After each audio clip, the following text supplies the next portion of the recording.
اب صلی اللہ علیہ وسلم کی حیات طیبہ میں یہ مضمون، یعنی اب اللہ نے زندگی دی تو اگلا جو پروگرام ہوگا وہ پورا حضرت صدیق اکبر رضی اللہ تعالیٰ عنہ کی سیرت طیبہ پر ہوگا سالانہ۔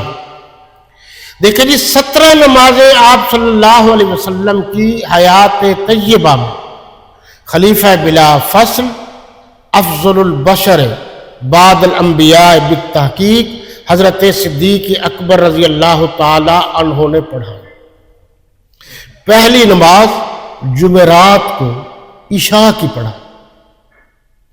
ذرا آپ غور کریں، پھر جمعہ آ گیا، پھر ہفتہ آ گیا، پھر اتوار آ گیا، یہ 3 دنوں کی 15 نمازیں اور وہ عشاء کی جی 16 ہو گئی۔